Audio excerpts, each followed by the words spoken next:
Shalom bien-aimés dans le Seigneur, recevez la paix de notre Créateur, la paix du Saint-Esprit. Votre coach, votre frère Antoine.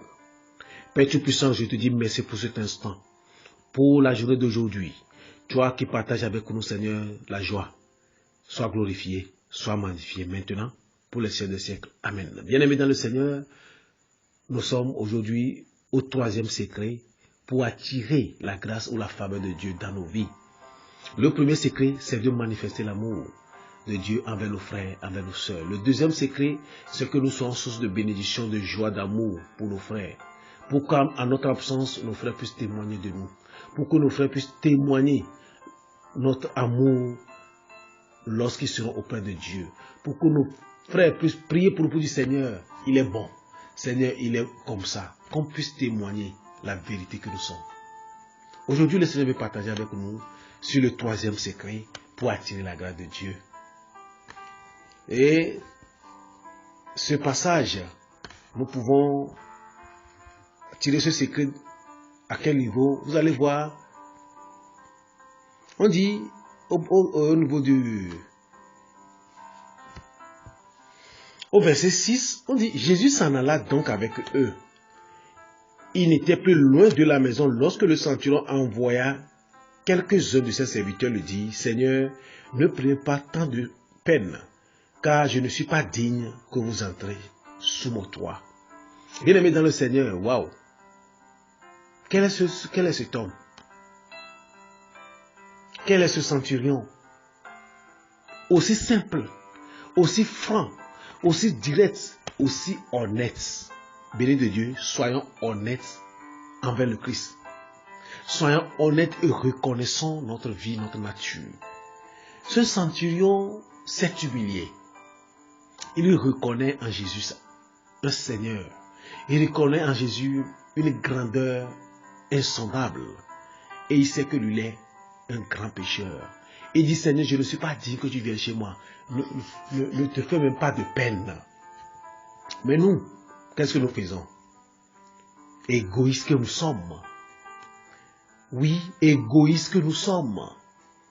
Tout simplement parce que je suis un responsable dans l'église, c'est fini. Je suis devenu le grand Seigneur dans la maison de Dieu. Lui dit, je ne suis pas digne. Mais nous, qu'est-ce que nous faisons dans nos églises? Je suis digne. C'est moi le berger. C'est moi la bergère. C'est moi le président d'association. C'est moi ci, c'est moi ça. C'est moi le pasteur. C'est moi le prêtre. Non. Soyons humbles. Reconnaissons-nous pécheurs. Seigneur, je ne suis pas digne que tu viennes dans ma maison. Mais dis seulement une parole. Et ton serviteur sera guéri. Seigneur, je suis un grand pécheur. Oh Seigneur, je ne suis pas digne que tu viennes dans ma maison. Mais Seigneur, aide-moi à sortir de ce péché. Aide-moi à rendre pure ma maison. Aide-moi, Seigneur, à balayer ma maison de tout ce qui existe comme souillure. À balayer mon cœur, à balayer ma pensée de tout ce qui est souillure. Seigneur, je suis un grand pécheur.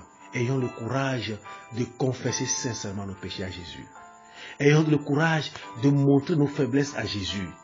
Au lieu d'être là pour dire oui, le Seigneur, moi je suis un grand chrétien, Seigneur, viens dans ma maison. On se permet de mettre des icônes de Jésus dans nos maisons. On se permet de mettre des images de Jésus dans nos maisons. Je ne dis pas que c'est mauvais. Mais en âme et conscience, et vu ce passage, est-ce que tu es digne d'avoir l'icône de Jésus, d'avoir une image de Jésus dans ta maison? Aie le courage de le reconnaître? Non. Vous voyez, lorsque nous ne balayons pas nos familles, nous ne balayons pas nos vies, nous ne balayons pas nos maisons avant d'inviter Jésus dans nos familles, ça ne nous attire pas la grâce. Plutôt, ça attire la foudre. Parce que lorsque Jésus rentre dans ce désordre, c'est un combat à perpétuité qui sera dans cette maison. Ah oui, conseil de coach. Lorsque vous ne balayez pas votre vie et vous dites, Saint-Esprit, viens rester dans ma maison, oui, le combat va régner dans la maison.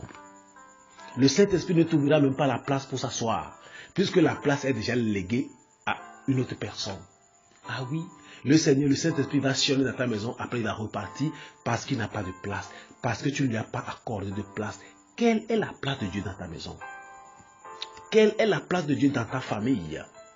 Quelle est la place de Dieu dans ta vie? Voilà ce que nous pouvons tenir et nous pouvons tirer comme conseil de la réaction de ce centurion.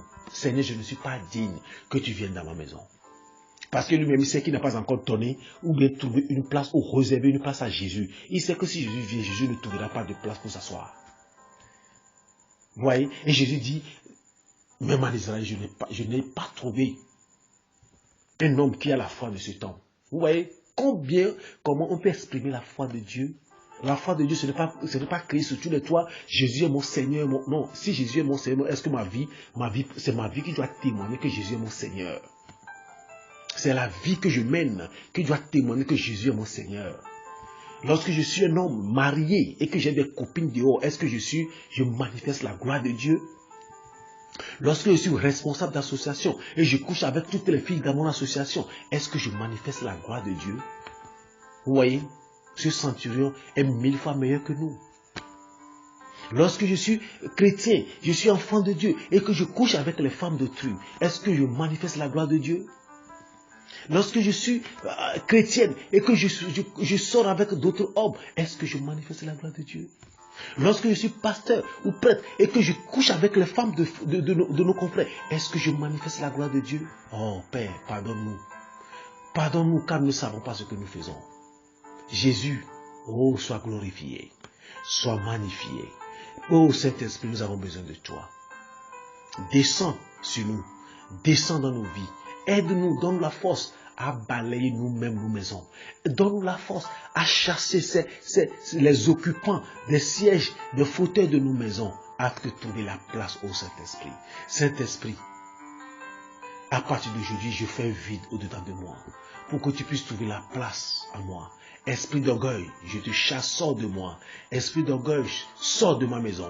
Esprit de jalousie, sors de ma vie, sors de ma maison. Esprit de haine, sors de ma maison. Esprit d'envie, sors de ma maison. Esprit de sorcellerie, sors de ma maison. Voilà, comme ça il faut chasser. Chassons ces esprits. Oh Saint-Esprit, viens maintenant dans ma maison. Saint-Esprit, viens maintenant dans ma vie. Saint-Esprit, occupe le siège de mon cœur. Occupe mon âme. Occupe le siège de ma maison. Oh Saint-Esprit, viens. Règne à maître, règne à Seigneur, dans mes activités. Partout où je passe, Saint-Esprit, viens. Oh, sois glorifié, Esprit de Dieu. Gloire et louange à toi, Saint-Esprit. Oh, Saint-Esprit, je fais ce vide autour de moi. Je fais ce vide autour. Saint-Esprit, oh, chasse de moi. Esprit d'adultère, sors de ma maison. Oui, chassez ces esprits de vos familles, de vos vies, de vos maisons. Demandez au Saint-Esprit maintenant d'occuper cette place. Oh, viens Saint-Esprit, occupe cette place dans nos vies. Occupe cette place dans la famille de ce frère, de ce qui est en train de te confier sa famille, qui est en train de te confier sa vie. Oh, Saint-Esprit, descends. Toi qui es vivant, toi qui es Seigneur. Saint-Esprit, nous avons confiance en toi. Bien-aimés dans le Seigneur, continuez à inviter le Saint-Esprit dans nos vies parce qu'il est vivant, parce qu'il le veut. Lui-même, il le veut. Il veut venir dans ta maison, mais sauf qu'il ne trouve pas de place, sauf qu'il n'a pas de place, la maison est souillée, la maison est déjà occupée, et le Saint-Esprit veut que toi-même tu puisses chasser, libérer cette maison afin qu'il ne vienne. Sois humble comme ce centurion, aie le courage de dire, Saint-Esprit, voilà ma maison, voilà mon défaut, voilà celui qui occupe le couple, aide-moi à le chasser. Oh Saint-Esprit, j'ai besoin que tu viennes occuper le ciel de ma maison. Voilà, c'est comme ça que nous pouvons inviter le Saint-Esprit dans nos maisons, dans nos familles. Tant que le Saint-Esprit n'est pas dans nos familles, les occupants vont nous diviser, les occupants vont nous créer des problèmes dans nos familles, les occupants vont nous donner des maladies, les occupants vont éloigner de nos familles la joie. Mais qu'à partir de ce soir, chassez vous-même ces esprits. Demandez à ces esprits de quitter vos vies pour que le Saint-Esprit puisse occuper vos vies. Recevez la paix de Dieu et demeurez dans la paix de Dieu. Votre frère, votre coach chrétien, Antoine. Vos questions seront les bienvenues. Posez-nous des questions. C'est gratuit. Posez-nous des questions à travers notre numéro WhatsApp ou si vous avez besoin de nos conseils, écrivez-nous tout simplement sur notre numéro WhatsApp, le 228 90 72 59 01. Que le Seigneur vous bénisse. Shalom, shalom, shalom.